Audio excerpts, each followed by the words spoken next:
You excited for quantum optics? Getting there. That's no problem. Is this easier? Is it okay now? It's fine. I'm sorry. Can you bring your professor in? You don't even show up on the. You're right, right. I'm sorry. Brought you my It's annoying though. I got enough to go. It doesn't let me do anything last minute. It's annoying. All right, let's get started, everybody. All right, so let's see. So everything I uploaded, everything on the web. Before it's due, stroke of midnight, and comes at 5 is on the web in a week. Okay.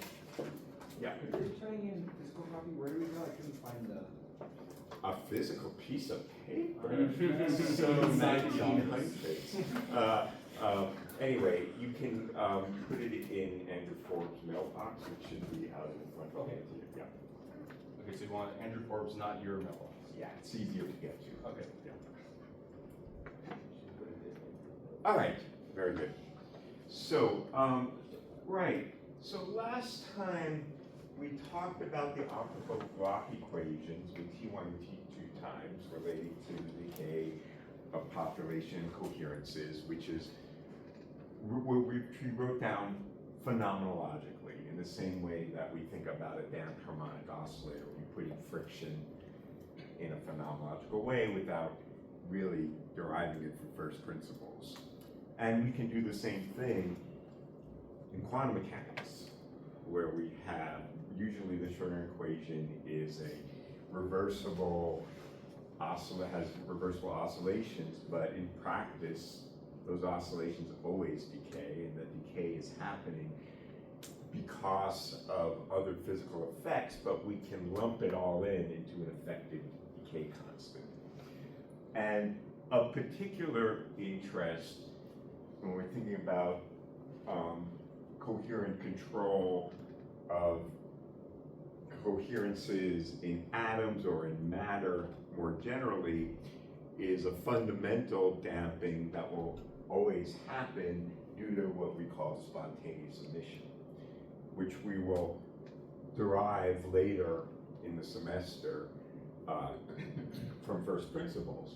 As we had discussed last time, physically, this has to happen because of the coupling of the atom to the electromagnetic field. And because the electromagnetic field itself is a quantum entity, there will be a coupling of the matter, atoms in particular, to the quantum electromagnetic field, the quantum vacuum. Even in the absence of any light around, there are always quantum fluctuations. We'll be talking about those throughout the second half of this semester and beyond. And so the spontaneous emission rate is 1 over the so-called natural lifetime. Natural meaning it's no matter what, it's going to know whatever technical noise you have, there's always that the nature imposes a finite lifetime, and the atom will spontaneously decay from an excited state to lower energy levels, okay?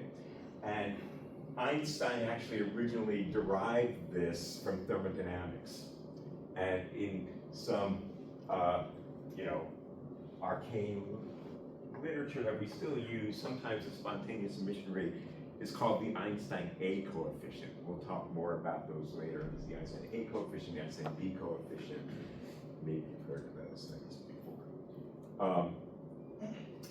Anyway, so phenomenologically, what we see is that the population in the excited state, will decay exponentially with a time constant that's the natural lifetime or the rate given by gamma. And we can, in the same way that we do in classical mechanics, when we think about a harmonic oscillator, we can think about the damping of that oscillator by adding an imaginary part to the natural resonance frequency. Maybe you've done that in your mechanics classes undergraduate. Maybe you haven't, but it's one way to deal with a damping, is to just phenomenally add an imaginary part. And so we can do the same thing in quantum mechanics by just saying, okay, the energy eigenvalue for that excited state, which has a finite lifetime, now we just put an imaginary part in it related to the spontaneous emission rate. And we sometimes call that the effective Hamiltonian. This is non-Hermitian, which is driving Alejandro crazy, but that's okay. We'll come back to that. That's my job, to drive him crazy, amongst other jobs. And it's because of that, well, does this do the right thing? Does this describe the correct dynamics of the quantum mechanical system? Is it just enough to add an imaginary part and say, I'm done with it?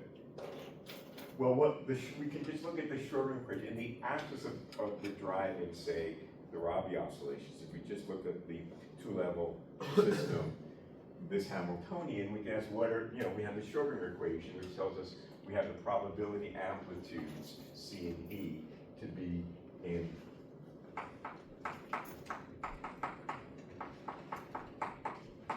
the excited or ground state. And we could just say, what does the Schrodinger equation tell us happens to these probability amplitudes?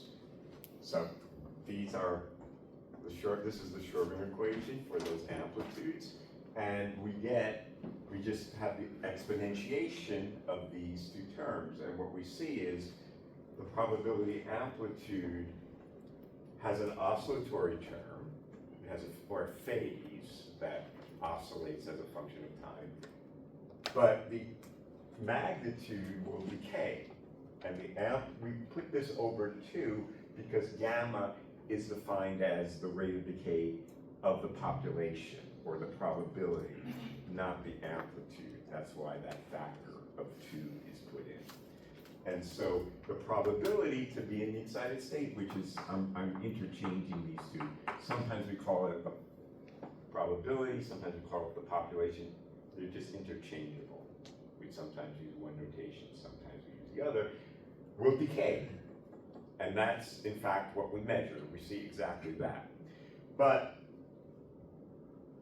the population, the ground state, according to this Hamiltonian, if we look at the amplitude, it just oscillates with that phase, and that the magnitude of the population in the ground state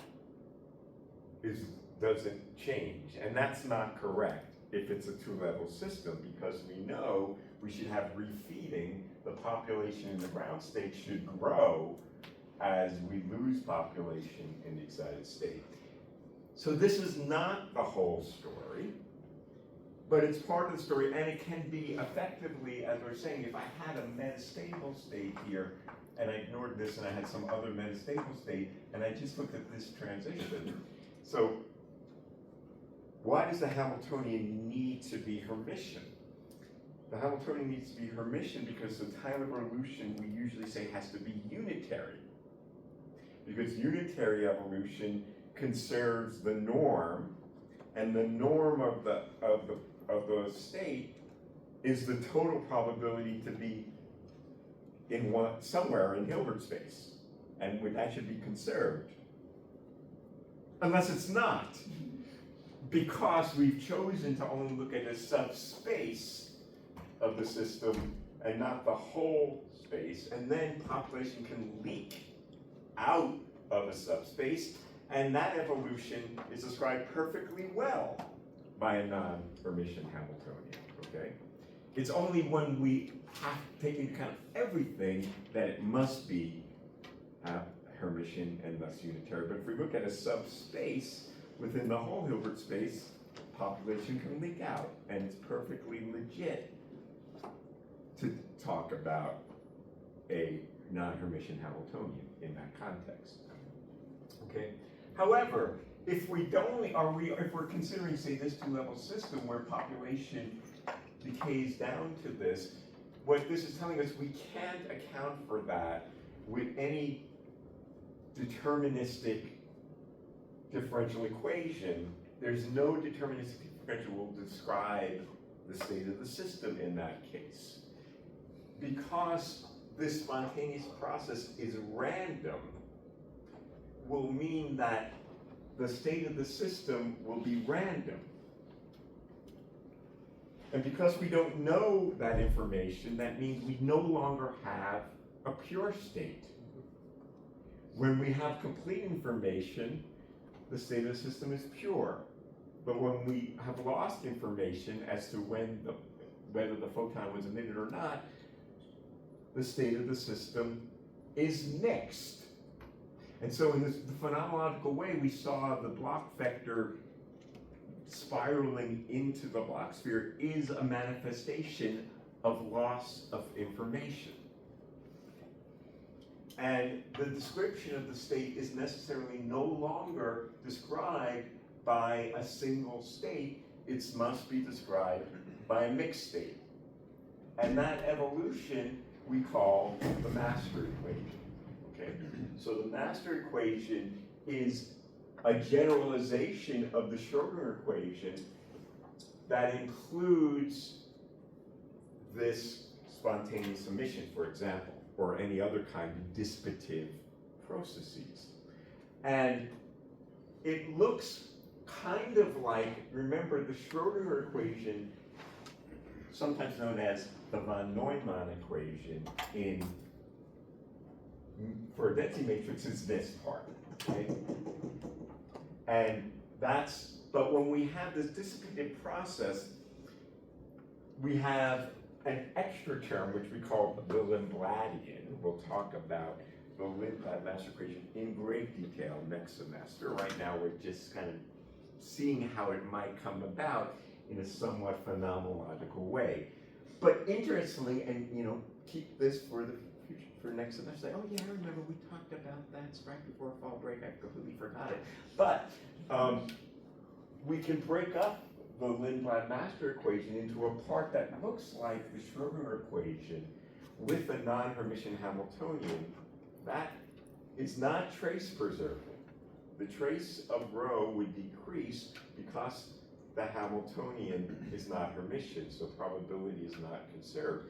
But we can put back in by hand a term that refeeds the population into the ground state from the excited state by hand. So this term here is equal to gamma rho EE times GG. That projector. And so if I look at the diagonal matrix element of this, how the population in the ground state changes, there will be a term that increases the population in the ground state by exactly the amount that it's coming out of the excited state. We call that the refeeding term. And I challenged you, I don't know if anyone took me up on the challenge, to look at the optical Bloch equations that we wrote down and see that in fact, if we took the matrix elements of this operator equation, we would get exactly the phenomenological things we had, where T1 time, in this case, is 1 over gamma, it's the lifetime of the atom, and the T2 time here is that. There was a question. Yes? So when I go to this master equation, am I Yes. still restricted to that subspace of No, points? I'm accounting for the well, intermediate no, state in this now, case, in this case, this is the whole Hilbert space. or you're in full? I'm not including a third level in any way, Mhm. but you can check for yourself that if I look at the trace of rho, that's to say the total population in all states, that is 0. Okay, so in this case, I can write down a master equation that is trace preserving, that ensures that all population is preserved at all times, and it also is not unitary. Okay, this is not unitary evolution. If I didn't have this term alone, it would be unitary, but this is a trace preserving map that is not unitary.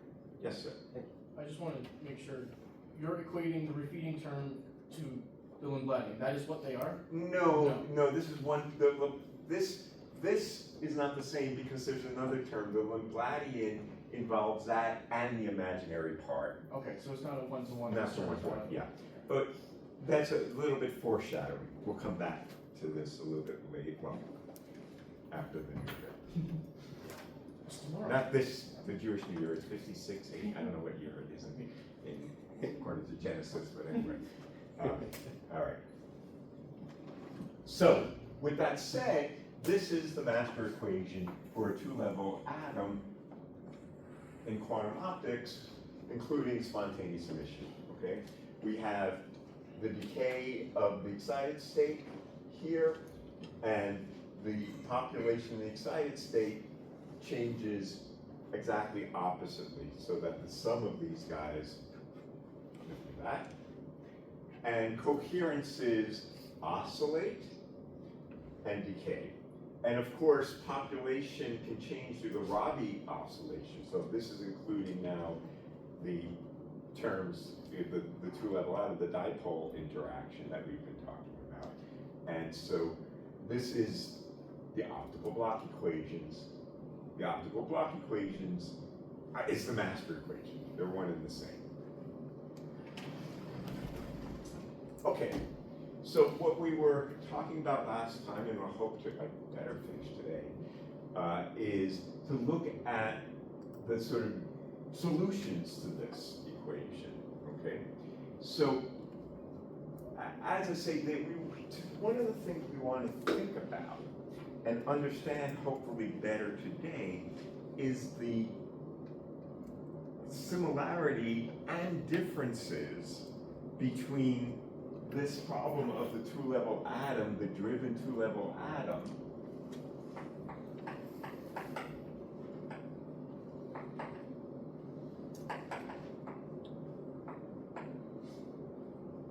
and the classical description of matter, where I have the Lorentz oscillator model. So what we're looking at is response of matter to driving by an electromagnetic field. So, you know, the whole story of dielectrics and all that stuff that you learn in your ENM course, I hope you guys learned that stuff. We have a classical description. Why is that description any good? To what degree is that the right description? How is a quantum mechanical description of that any different, right? So classically, the classical Lorentz oscillator model, devised by guess who? Yeah, that guy. Was to think about a charge on a spring.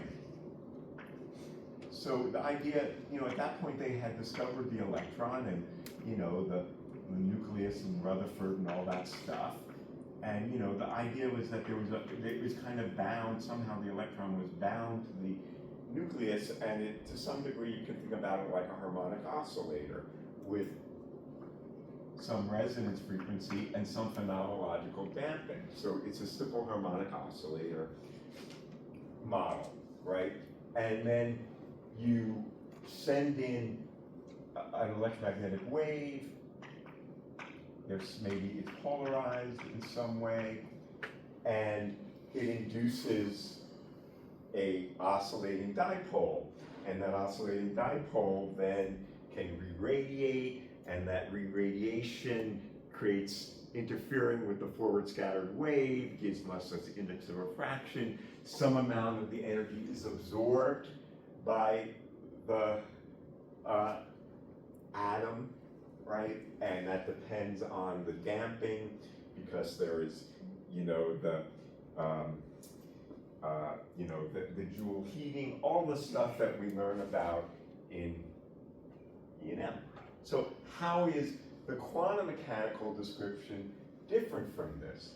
in the quantum mechanical description, we think about it as our two-level model. We have an excited state and a ground state, and there's a resonance frequency here, which is the Bohr frequency.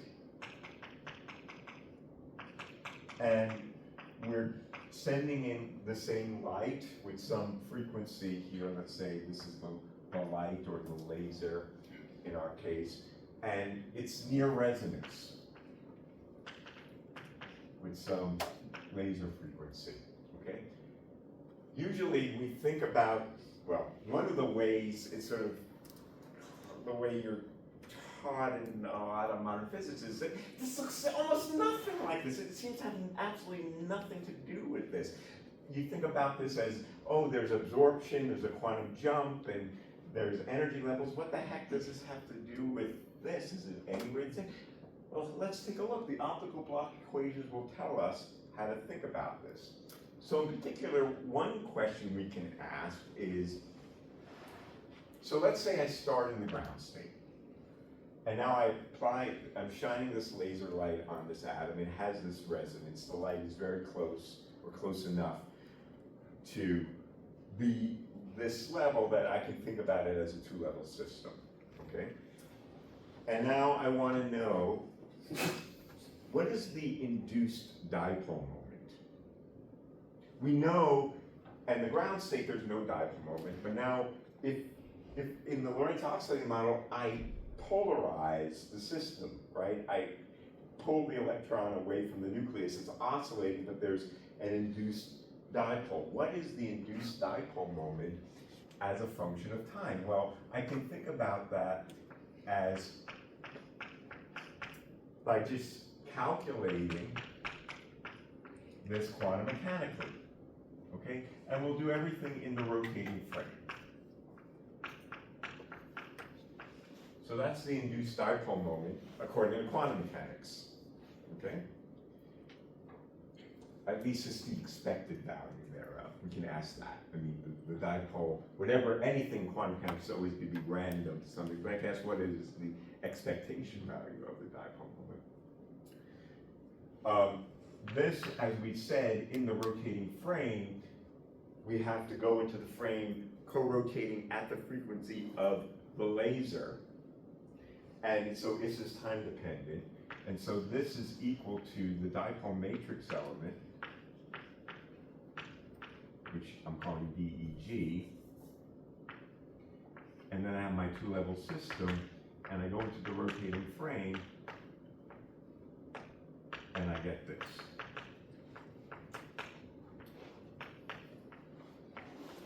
Okay? So what this induced dipole moment then is equal to, I'll call this thing DEG, or DGE, it doesn't really matter. I'm taking it to be real, which I can always do by the appropriate phases of the wave function. That this thing is equal then to the dipole matrix element times twice the real part of e to the I omega LT times rho GE. Okay? Because I get rho GE plus its complex conjugate, that's what I get. And this, we said, was equal to a half U plus IV. And so what I get is that the induced dipole moment here is equal to the dipole matrix element times cosine omega T U of T plus sine, or minus sine omega T V of T, where rho GE in the rotating frame is U plus IV over 2, where these are the components of the Bloch vector, the X and Y components of the Bloch vector. So, what do we see here? What we see is that if my electric field, in this case, was oscillating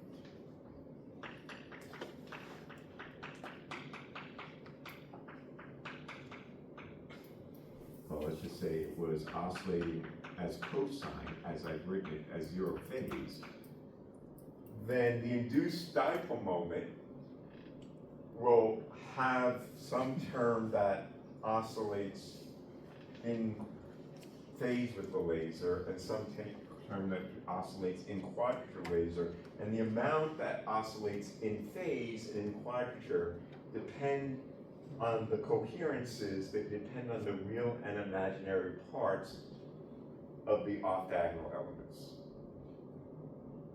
Okay. So the amount of dipole I have depends on rho GE. It depends on that, how much superposition I have between the ground excited. If I only had ground, or I only had excited, I wouldn't have no dipole moment. I only have the dipole moment when there's a superposition thereof. Yep. How does the laser enter into our problem? What's it doing? The laser is driving, I've shined my laser on the atom, Okay. and it is causing me to Rabi oscillate. Okay? Okay. And this is what I mean by, it's a driven. I'm driving the atom, so my total Hamiltonian is the Hamiltonian of the atom plus the driving, and we solve the master equation. Yeah. So why does it have to be a coherent mixture? Why can't it be a classic mixture of the ground? Because then I would have a statistical mixture of either being in the ground or the excited, and neither of those have a dipole moment.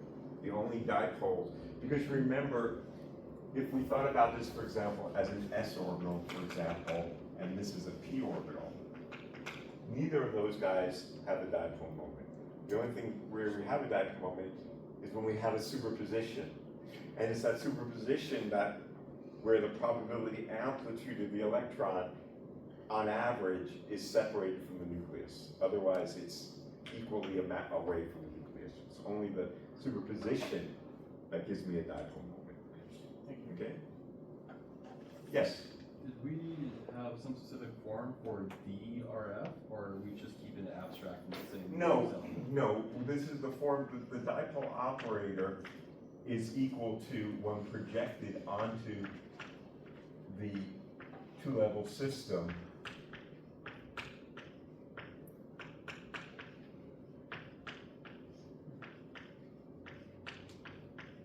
So this is just taking the dipole operator, and this is what we did some time ago, and we projected it onto this, only these two states in the whole Hilbert space. So I can write down the complete set of states, but it's only those terms that survive.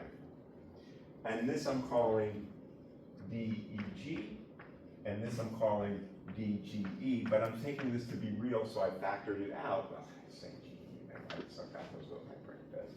And so this is the dipole matrix element times this plus this.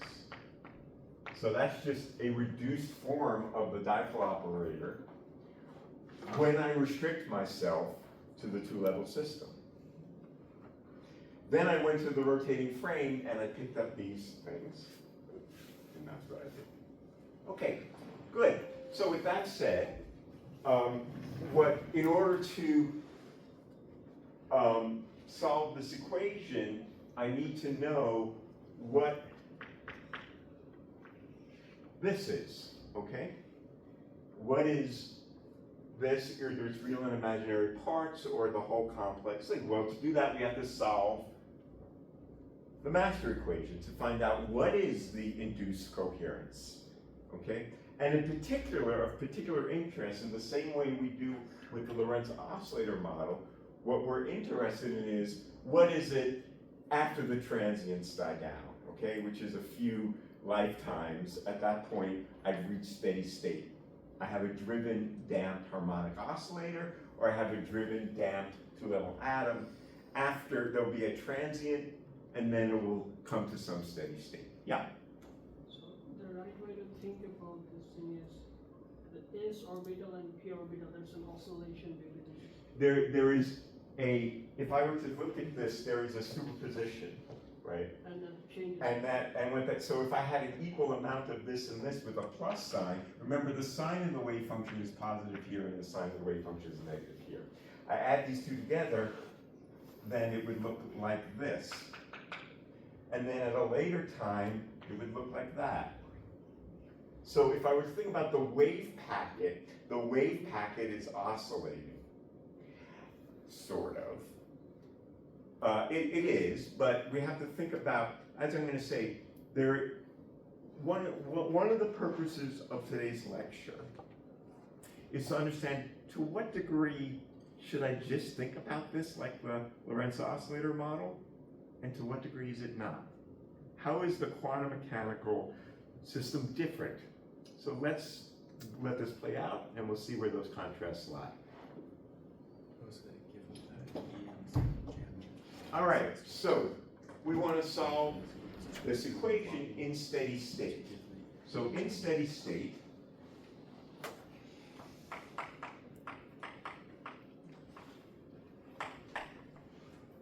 when the time is much, much greater than 1 over gamma, then the coherences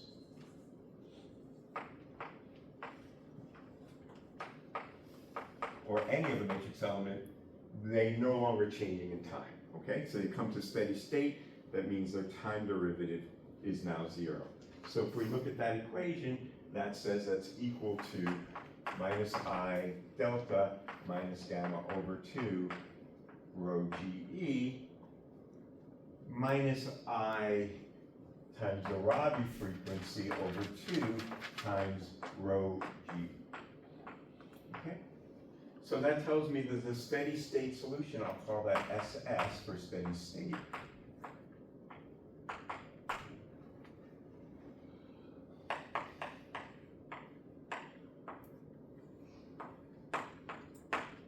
Is equal to I omega over 2 divided by minus I delta minus gamma over 2 rho EE minus rho GG steady state. Okay, or I'll write it at multiply top and bottom by minus I get omega over 2, and then I get minus delta plus I, let's see. Let me see if I got the signs of this right. I spent half my life chasing minus signs. Something's wrong with this. You multiplied and divide by how? Wouldn't it be plus delta and Yeah. minus I again? Let's see, I'm multiplying this by minus I here, and so that's plus 1, and that's minus 1. Yeah, because I multiplied everything by minus I. Yeah. Top and bottom by minus I. But there's something wrong anyway, and I need to see where I screwed up.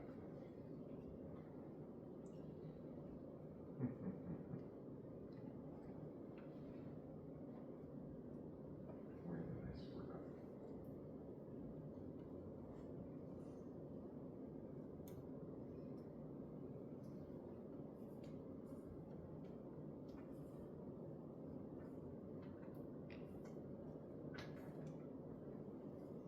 I know I see some wrong signs here. Figure out what I messed up here.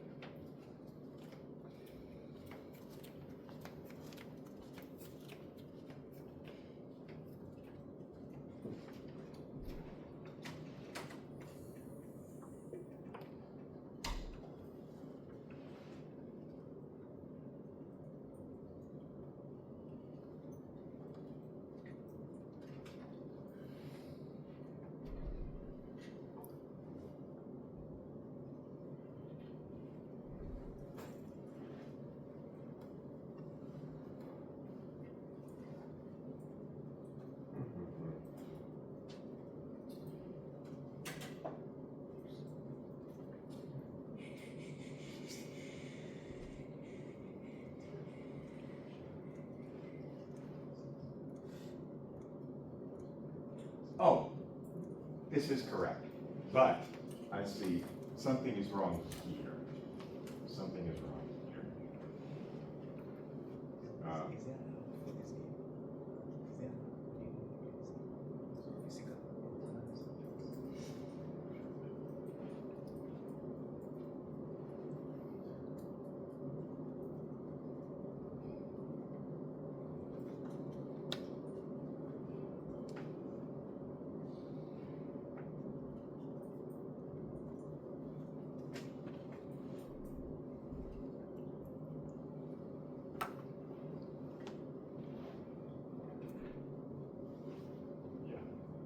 Yeah, okay. This is correct, but I'm actually, right.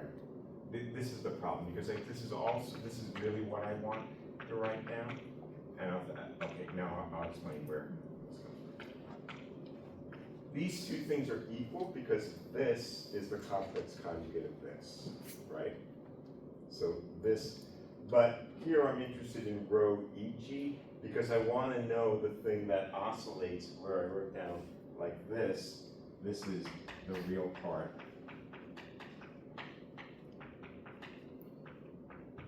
Because I want to look at it in terms of the complex amplitude with respect to e to the minus I omega t. Okay, that's where that sign is screwing me up. So is equal to rho G E E G steady state complex conjugate. So, right.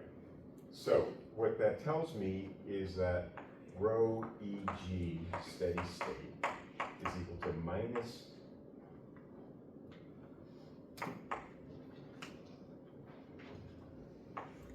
and I'll have to track down all these signs afterwards.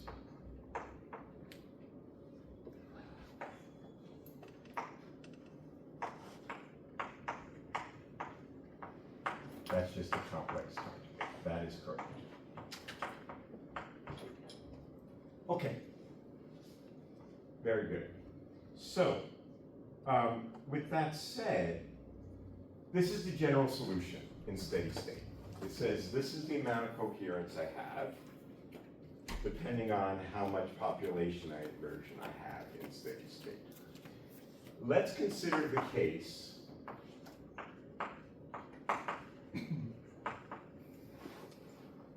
where at time t equals 0, this is 1, and none of the population is in the excited state.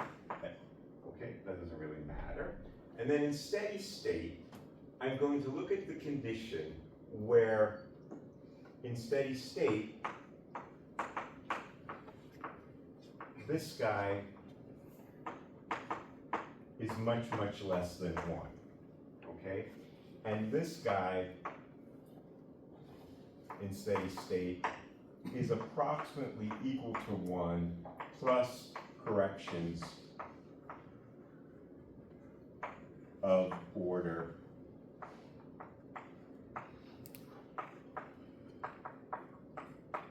omega squared over delta squared. Now we're going to have to come back to self-consistently under that this is true.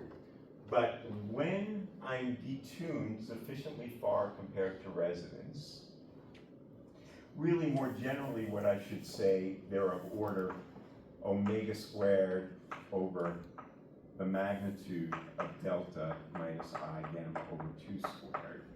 So when this is a small parameter, okay, which is to say I'm driving it weakly, because remember the Rabi frequency is the dipole energy, and it's proportional to the square root of the intensity of the laser. So if I have a sufficiently low intensity, such that the Rabi frequency is sufficiently small compared to this, then this is a good approximation. We'll come back to double check that, but for the moment, let's assume that's the case. Yeah? But delta is still small enough to where we're near resonance? Absolutely, because the difference between the resonance frequencies is many terahertz, 10 to the 12th, whereas the Rabi frequency might be a megahertz, okay? So The two-level approximation is always awesome for, we're talking about CW lasers, unless we have a femtosecond laser and we're ripping electrons away, we never worry about that. So under that condition, this thing in the weak driving limit, which is what I just described, where the Rabi frequency is sufficiently small compared to this, then this coherence in steady state is equal to omega over 2 minus gamma is approximately equal to this.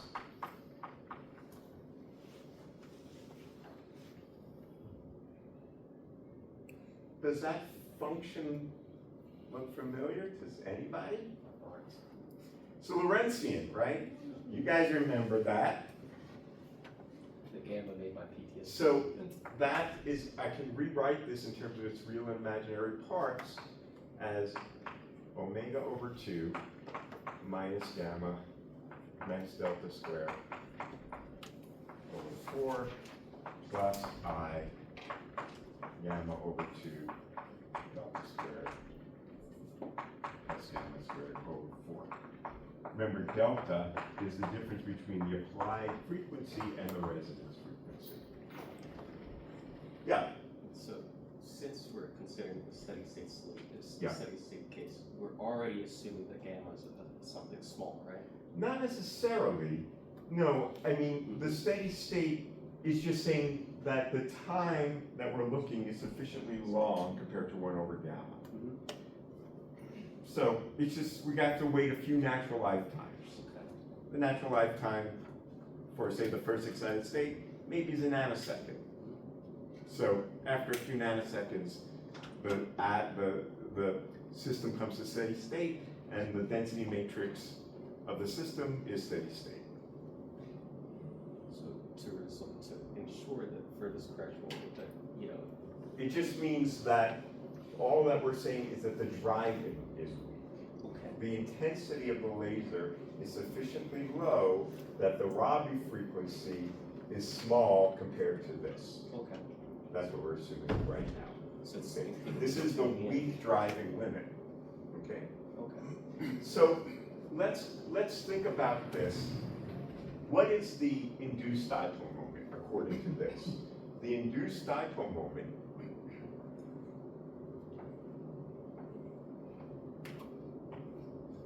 in steady state is equal to this. It's equal to the dipole matrix element, omega over 2. It's the real part of this.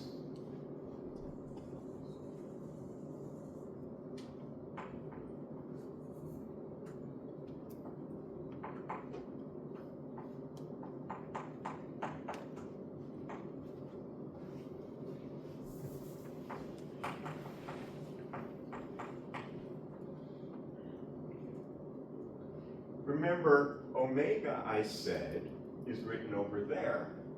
So this thing is equal to the real part of minus the dipole matrix element squared over h bar times 1 over delta minus I gamma over 2 times the electric field of the laser e to the minus I omega t.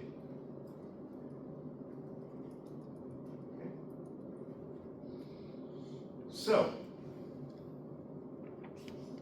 what does this tell us? It tells us the induced dipole moment in this limit is proportional to the strength of the electric field.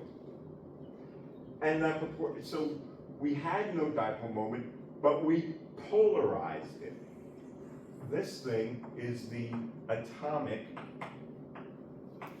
polarizability. It's how much we have polarized, made a dipole moment by shining light, and that induced dipole will oscillate. This is the dipole moment proportional to the electric field. the atomic polarizability, I put this tilde on here to remind me that this is a complex number, right? And so there's going to be a real part of the polarizability times e to the L cosine omega t plus the imaginary part of this sine omega t.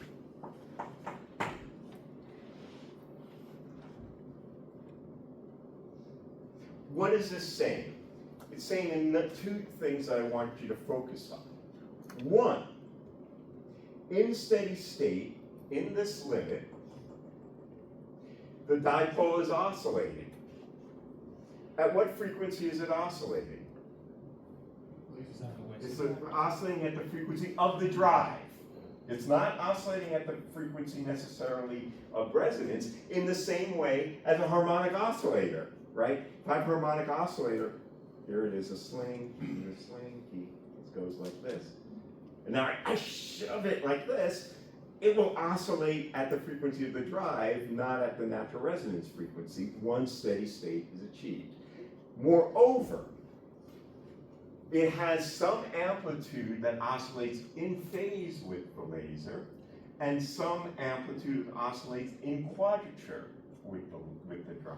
The part that oscillates in phase is the real part of the polarizability. The part that oscillates in quadrature is the imaginary part of the polarizability. Okay?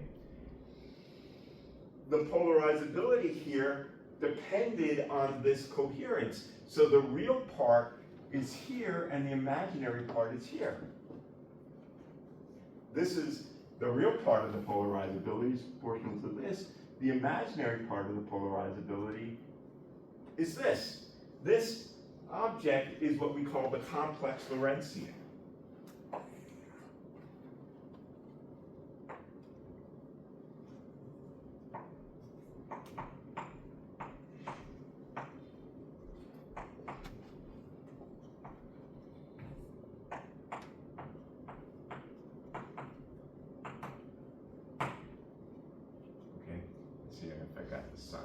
This guy is a minus sign over here. So, Professor, Yeah. if this is always the tune, for example, if it is the tune, if the detuning is zero, that means that there is a moment where the polarization is equal to zero, which is whenever it gets to ground state to the excited state. No, I'm going to come back to all these points. There's a lot of false and misunderstanding about the whole story of the driven two-level system and how things we think about them in terms of quantum jumps and absorption. The moment, let me come back to your question. Okay? I want to take this one step at a time. Okay. Let me come back to your question.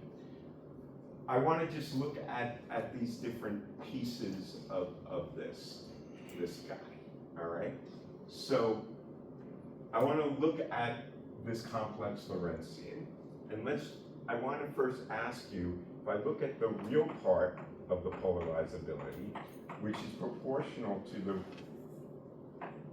real part of rho Eg, what does it look like as a function of detuning?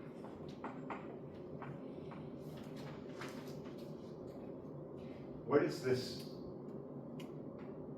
Actually, let's look at the imaginary part. It's easier to draw.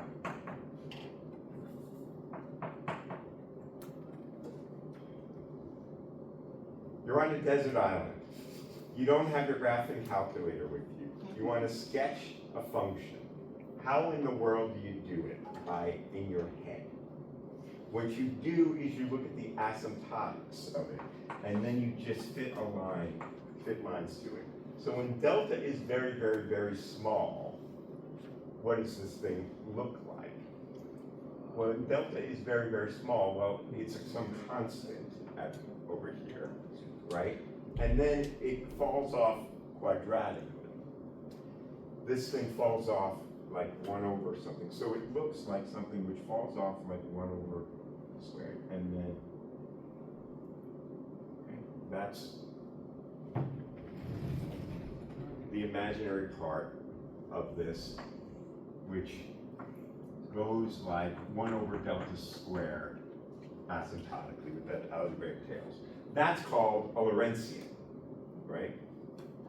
And it has a full width half max of gamma, which is called the line width, okay? Because we'll see it's related to how things absorb. We just described that in terms of absorption and emission. Okay. What about the imaginary part? I mean the real part. The real part over here, what does it look like when delta is small? Well, it looks like minus delta, right? So it looks like something which goes linearly near the origin, and then it goes up, and then it falls off. So I'm going to draw this again. Here.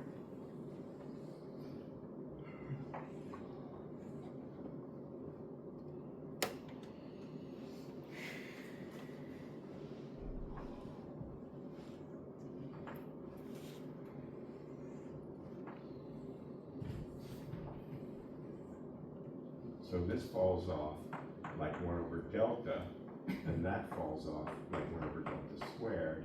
This is the detuning. This is the imaginary part of the polarizability, and this is the real part of the polarizability. Okay. Everyone see that? So that's these two terms. And the induced dipole moment will have an amplitude that is oscillating in phase that depends on the real part, and in quadrature, having to do the imaginary part of this. Yes? And then the nodes, like where they sort of intersect, I can think of that as them having equal contributions. Yeah, I mean, I don't think it's very important. The fact that these guys intersect at some point, it sort of is what it is. There's nothing very particularly interesting that happens at that point. But what is interesting is that if I'm sufficiently far from resonance, I can have a big real part with a very small imaginary part, okay? And that is quite important. It means if I go far enough resonance, the effect of the real part dominates over the effect of the imaginary part when I'm sufficiently far off resonance. Now, all of this is exactly the same as you should have learned if you paid attention in the Lorentz oscillator model. The real part of the polarizability has to do with the index of refraction. The imaginary part of the polarizability has to do with absorption. The rate at which energy is absorbed by the system depends on the imaginary part of the polarizability. Okay? A couple of questions. Arik, you were first. Is there a negative sign here? Could be. I'm not going to chop it down. I'm not going to worry about that. We'll fix that later. Yes, but other questions. So what is that? But this is definitely correct. This is for sure correct. The rest of it, I probably screwed up somewhere. I tried to do that, so I'm not going to worry about it. Yeah. So when you said for a certain tune, when there's tuning small enough, I have a very large real part and a small imaginary part. Does that mean I'm completely in phase with the laser? That's right. I mean, but my oscillator will be oscillating in phase with the laser in that case. There will be still an index of refraction having to do with the propagation, but that's another story. Sure. Okay? But the main point I want to emphasize here is in this limit, it looks like a classical oscillator. It looks like Lorentz oscillator model. There's no difference between this as far as I'm concerned. I can think about this as a charge on a spring. What's the difference? The only difference is if you go back to your classical E&M or whatever optics class you may or may not have learned this from, classically, the polarizability that we have derived close enough to resonance is the charge of the electron squared over twice the mass of the electron times the resonance frequency, which is against this, over this. That's the classical oscillator, okay? And because Arik is right, and I really should have a minus sign here somewhere, and God knows what I did. I'll get it right. The only difference between this, the ratio of the quantum mechanical polarizability to the classical polarizability, when all is said and done, if the dipole is equal to the charge of the electron times the position of the electron relative to the nucleus, then this ratio is given by the matrix element of the position of the electron divided by this.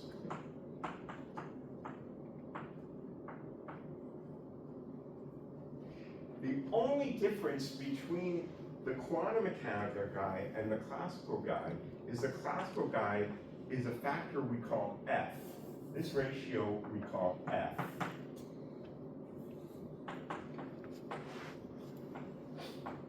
Which is called the oscillator strength.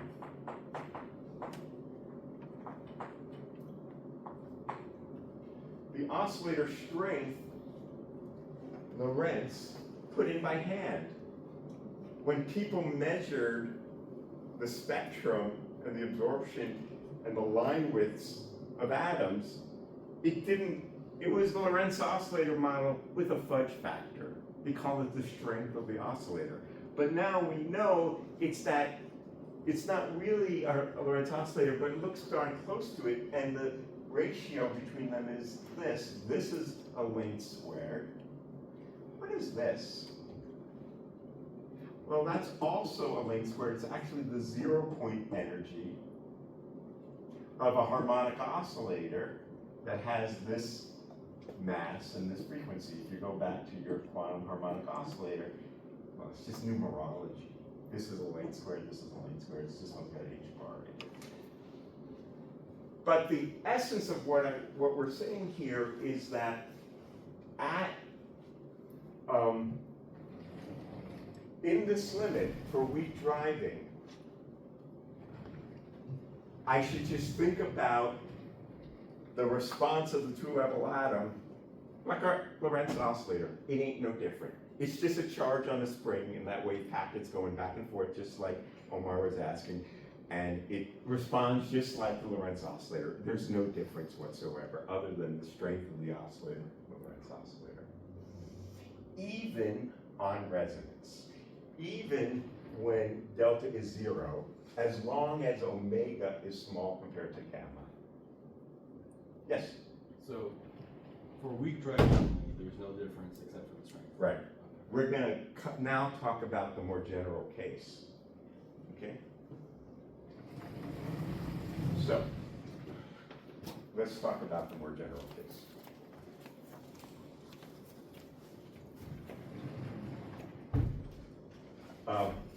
So now, what I want to say is, so now let's think about the case where, let's look at how the populations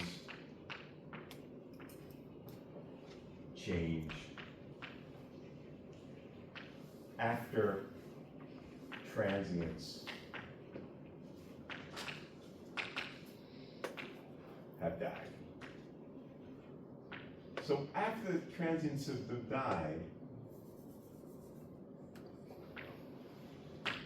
I can replace the coherences by their steady state and see what the master equation is once I replace the, I'm going to replace, so what we have is the rate of change of the excited state, which is the opposite of, because I have a trace preserving map, according to the master equation over there, is minus gamma rho PE, that's the spontaneous emission, and then I have the Rabi oscillations,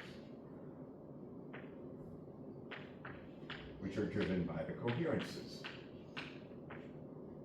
this whole thing, by the way, is equal to twice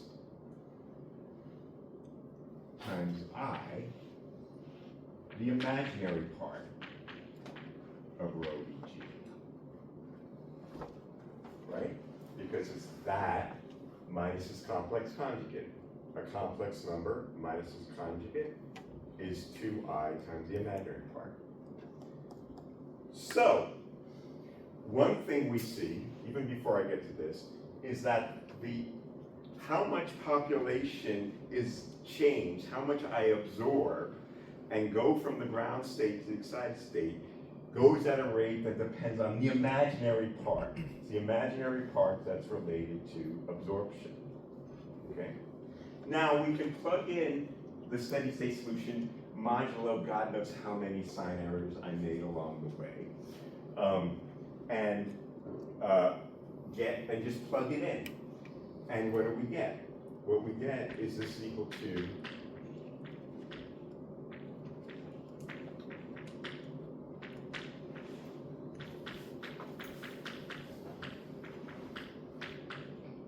here I haven't made the weak driving approximation. I just plugged it in, okay? Before I said this was 0 and this was 1, now I have this. Let me call NE the population in the excited state, and NG the population in the ground state, or the probability. In this limit, that the coherences have come to their steady state, the master equation now is a rate equation. There ain't no coherences, there's just population, right? This is saying that the rate of change in the excited state is equal to minus gamma. I'm going to call this whole thing, for reasons I'll explain in a moment, gamma spin.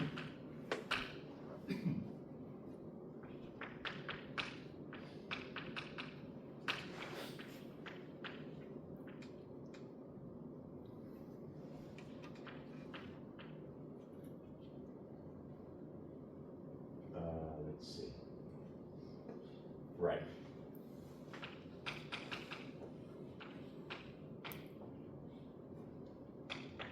And then this guy is just the minus of that guy.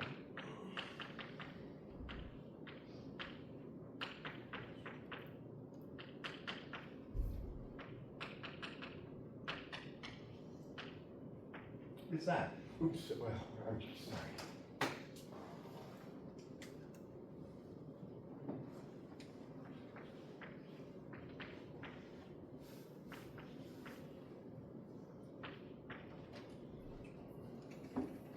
We have started from the Schrödinger equation, which was the equation of motion for the probability amplitudes, and ultimately with the master equation for the density matrix that had both diagonal and off-diagonal terms, and under the appropriate limits, turned it into population rate equations, which many of you study in laser physics, or will, very soon. I'm looking at you, Andy.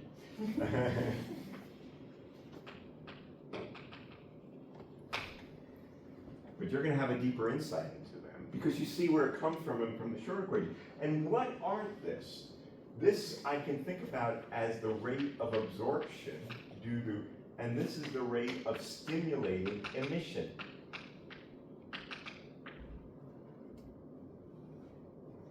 We have a two-level system. In the usual kind of laser physics picture, we think, oh, there's some absorption rate, there's a spontaneous emission rate, and a stimulated emission rate.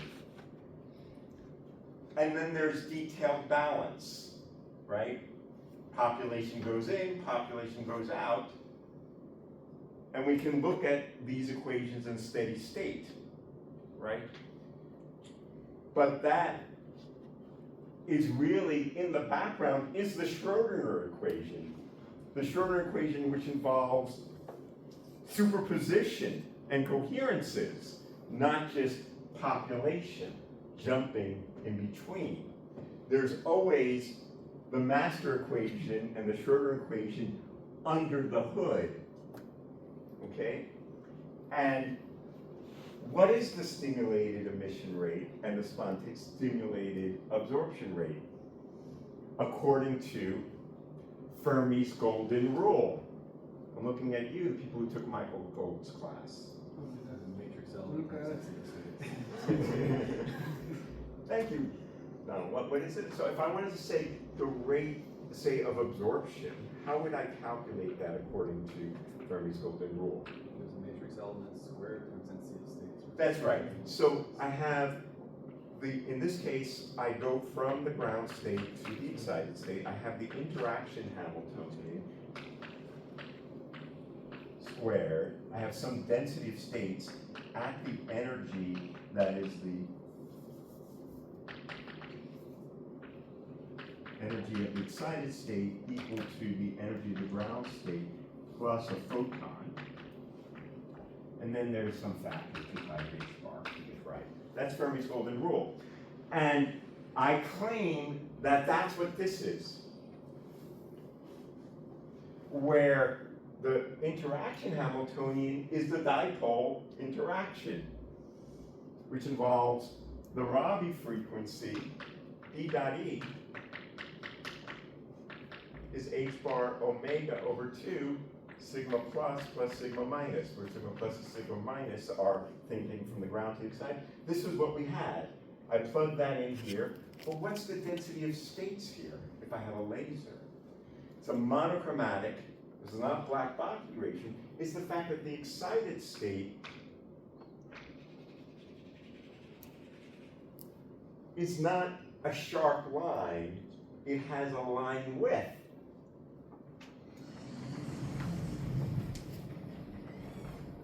Due to that, there's a Lorentzian line width. And this is the density of states factor. It's in the notes. Okay? So the laser rate equations emerge from the Schroeder equation, from the master equation, in the appropriate limit. In the limit that the coherences have gone to their steady state. Okay?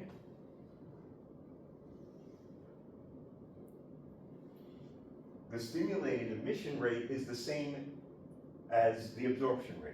They're one and the same because the other is just a complex conjugate, and that's the same thing. You said The rate of stimulated emission is equal to the rate of absorption. no, I meant the density of, the equivalent to the density is the language. You So said? yeah, it's because the state, I don't have a single energy, I have a smeared out energy because of the finite line width. All right, so now let's look at what is, if I drive this two-level atom as described, just as sketched here, in steady state, there will be some population in the excited state, some population in the ground state. We solve for the coherences in steady state. Let's solve for the population in steady state. So let's solve this equation in steady state. Coupled set. What's that? Coupled set equation? They are. However, you're absolutely right, but there is one, but we also have conservation of total population, which makes it very easy to solve. So because the population in the excited state plus the population excited in the ground state is equal to 1, it means the population in the ground state is 1 minus the population in the excited state. Okay? Which means that the population in the excited state is minus gamma plus gamma stim n sub E plus gamma stim times 1 minus n sub E. And in steady state, this is 0. So I can solve this equation. it says that 0 is equal to minus gamma plus twice gamma stim and E steady state plus gamma stim. Which means in steady state, the amount of population in the excited state is equal to gamma stim divided by gamma plus twice gamma stim. Here. I'll put those two together. That's right. Okay? This expression, we can see that when gamma stim is tiny compared to gamma, okay, then this is going to be small. It's going to be gamma stim over gamma. We often rewrite this, always actually, in quantum optics, in the following way. We write it as 1 plus s times s over 2, where s is equal to omega squared over 2 delta squared plus gamma squared over 4. That's just a little algebra. If you rewrite where gamma stim is, you can rewrite it in this way. What can we see from this expression? Well, when this parameter, by the way, is known as the saturation parameter.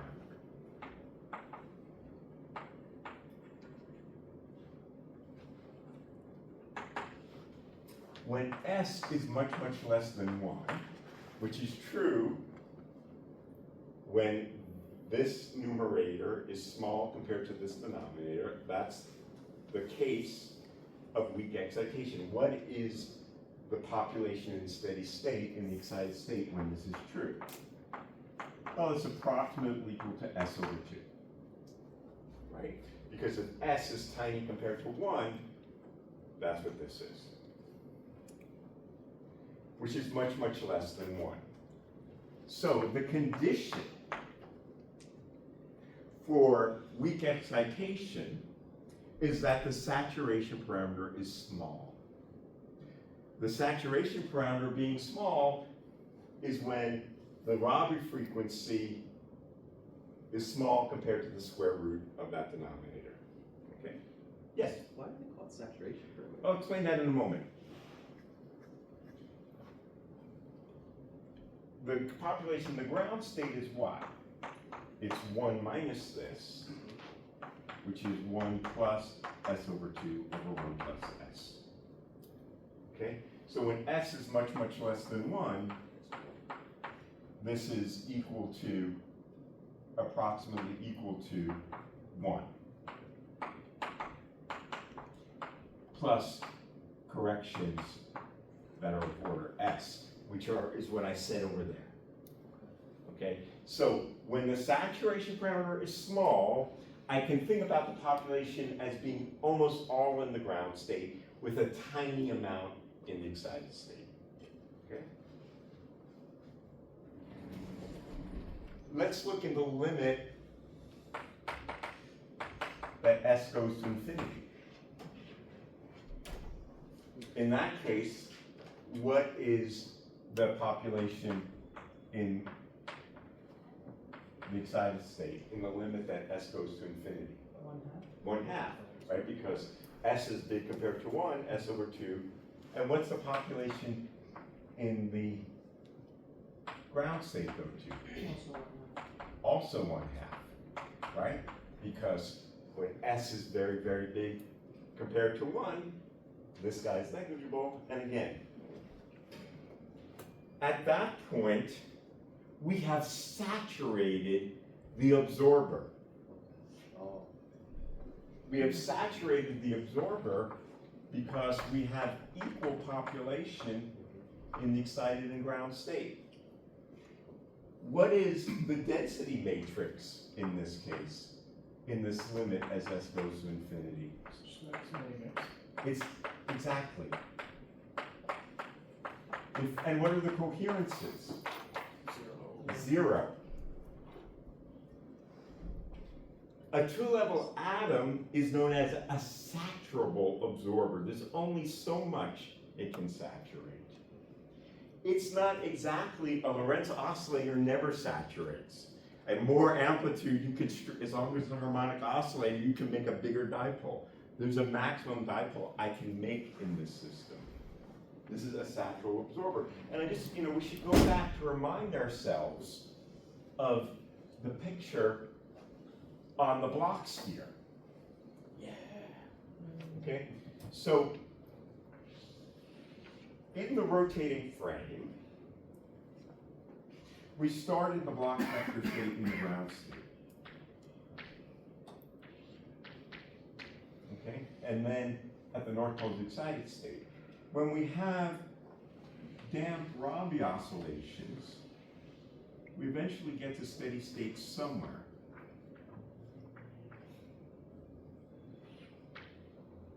This is my block vector in steady state. Notice it's somewhere. It has some population inversion. There's some amount in the population. This is at a high Rabi rate because you notice this thing is not the maximum mixed state. It's got some coherences, okay? And in the lab frame, what is this little block vector doing? It's rotating around the axis at the laser frequency, okay? And that's the induced dipole moment.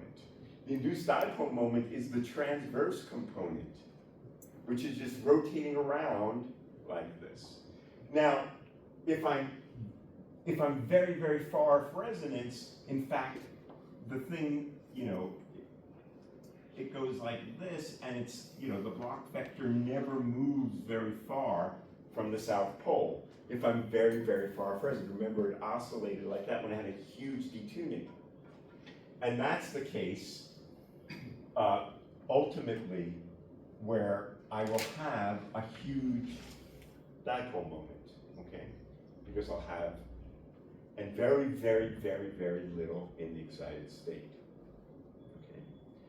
So there are aspects of the two-level driven two-level atom which are equivalent to our friend, well, maybe he's now been erased, the Lorentz oscillator model, and there are aspects that are different.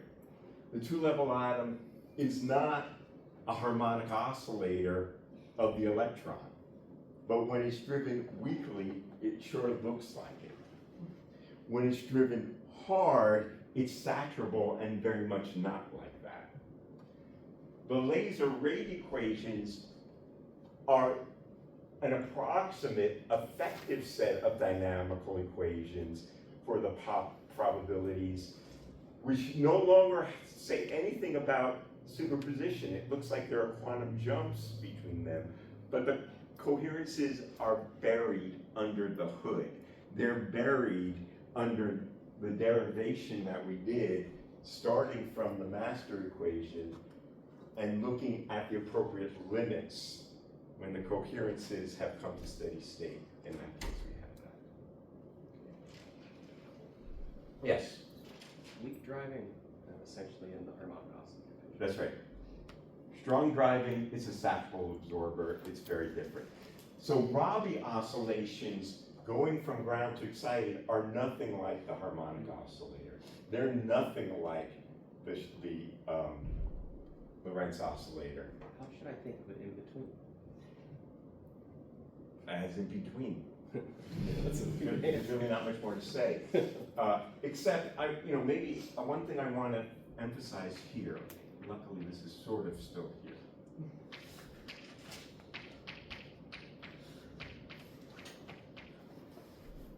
This is my induced dipole moment that we got from quantum mechanics.